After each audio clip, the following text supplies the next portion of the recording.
What is low action or high action, and how do you measure it? Well, that starts with your neck. You want to make sure your guitar neck is fairly straight before we start measuring things. The straightness of your neck is controlled by the truss rod. That adjusts either at the headstock or at the heel.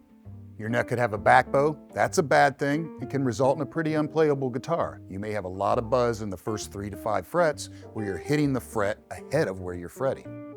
Or it could have an up bow, which is also called relief. Relief is the curve in the neck that results from the pull of the strings. A little bit of relief can be a good thing. It's going to give your strings a little extra room to vibrate freely without buzz. Too much relief can make the guitar feel stiff and uneven going up the neck. It can make your action feel higher in the center of the neck than on either end, so you need to find the right amount. I use a straight edge to check the relief in my neck. But if you don't have a straight edge, you can use the strings themselves. Put a capo behind the first fret and hold the string down at the 14th fret. You'll get a reasonable reading of the straightness of your neck by looking at the gap over your 7th fret. If the gap is too large, like on this neck, I can fit my car key through this gap. You need to tighten your truss rod nut to straighten your neck. On the other hand, if you don't have a gap or the string is touching the fret, you need to loosen the nut just a little bit to give yourself a slight gap. This is a good amount of gap to look for. Somewhere in the range of a sticky note to a business card is a good range to be in. Make small adjustments to your truss rod nut, no more than about 1/4 of a turn at a time until you get the gap you're looking for. And be sure the guitar is in tune and you're checking in the playing position.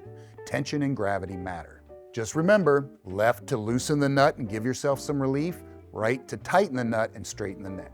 We'll deal with the nut in a minute, but let's take it out of the equation for now by putting a capo back at the 1st fret. Holding the strings down at the 1st fret essentially sets our nut height to 0. And that's going to give us a more accurate reading when we go to measure the height at the other end of the neck. So now we're ready to measure our action, which we're going to do back at our 14th fret. I highly recommend a measuring tool like our string action gauge. It makes this job precise and very easy. Or any quality rule that measures down to at least the 32nd or 1 millimeter for the metric folks. Make sure you aren't using a ruler. A ruler has a space before the measurement starts, and that's going to throw you off. The edge of the tool needs to be the start of the measurements, like our string action gauge or our 6-inch rule. Or you could even use a guitar pick. A typical heavy guitar pick is going to measure about a 32nd of an inch thick, or 1.5 millimeters. You can stack these to get a decent idea of your action height. So let's talk about some good measurements to aim for when you're checking your action for the first time. We'll start with our low E. In general, a good low action for your low E string is about 3/32 of an inch, or 2.5 millimeters. Now let's look at our high E. Treble strings can be a little bit lower than your bass strings. So a good low action for your high E string is about a 1/16 of an inch, or 1.5 millimeters.